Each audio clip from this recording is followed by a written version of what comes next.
Here we go. The next tip. Keep pushing and adjusting.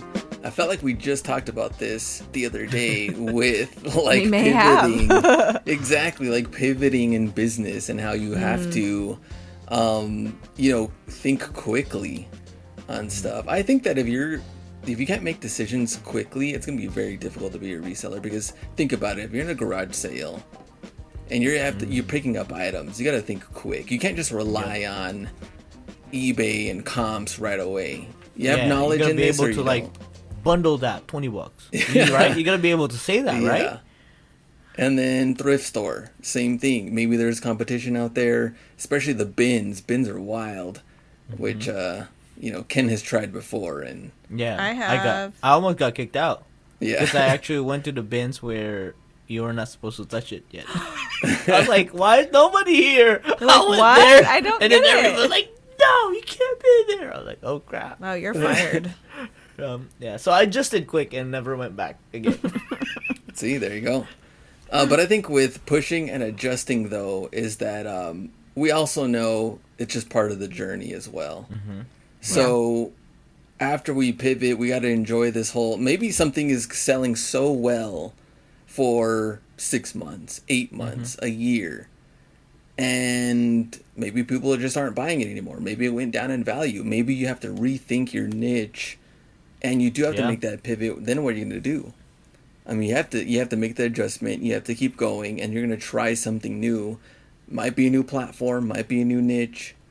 I don't know, but every situation is different there. But we have to keep going. Yep, I believe that adjusting is part of the journey. I think that just looking at our journey with reselling here, we started with heavy Burlington finds. And then went to I tried buying collections, and then I tried buying wholesale buyouts, big buyouts, and then from even the platform perspective too, we went heavy eBay, and then 1 year we did heavy whatnot live selling, and then now we're back at eBay. I think if I didn't accept that was just part of the journey, it would have been really stressful. But now looking back at it, I just accepted it that it was part of the journey. I wasn't like, okay, well, if I'm on whatnot now, I'm probably going to forget eBay forever. Right. Kind of just like it's kind of like having that perspective of like, I'm only going to live 1 year from now, and then will I regret adjusting? But if that's such a limited mindset. You cannot, just space your life out within just 2 to 3 years. You got to be able to see okay, what's the 5-10 year does it look like?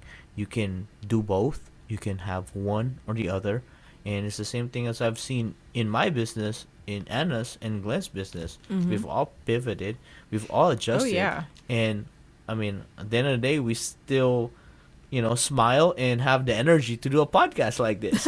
Wow. You can't see us, but we're definitely smiling. I think about this a lot, about your personal best and pushing yourself to not get complacent and to kind of pursue excellence and revisit, the way that you show up to your own work. Because, a lot of times, even if there are things that you get those things down pat, yes, we have to adjust and adapt, and our processes don't stay the same forever. But I know that I hit a stride sometimes where I'm like, my processes are great. I can't find a way to improve the way that I do this task in my business or whatever, but I can always improve how I'm showing up to it.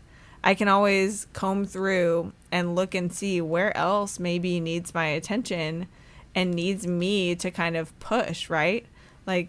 If you're not being proactive about that stuff, it will get sloppier anyway.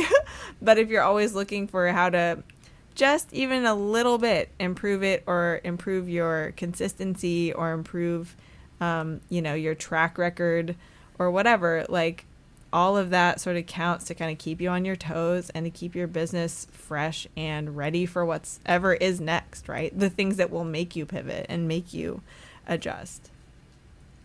Yeah, I think when Ken was talking about how we were doing a lot of like in-store finds when it came to like Ross and Burlington, Nike Outlet and things like that, I think what kind of makes it difficult in my side of things is like having a whole channel dedicated to that.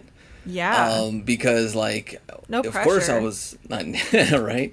I mean, I was doing it for so long, and of course I still enjoy going out there to the stores.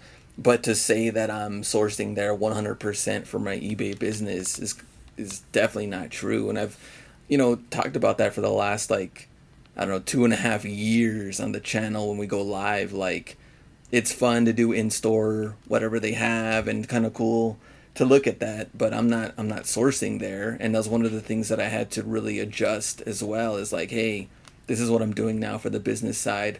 I'm getting way more inventory than I've ever gotten before, and it's just not the same, but I've grown. And so it was it's still kind of a weird thing for the channel on how I would kind of approach it, but I think I'd rather do more maybe like eBay, tips and things that I've been kind of into now. But I guess that's my example. Throwing that Yep. in there. Yeah, for sure. I mean, It counts. there you have it, guys. Just keep pushing and adjusting and enjoy the journey. We'll see you tomorrow.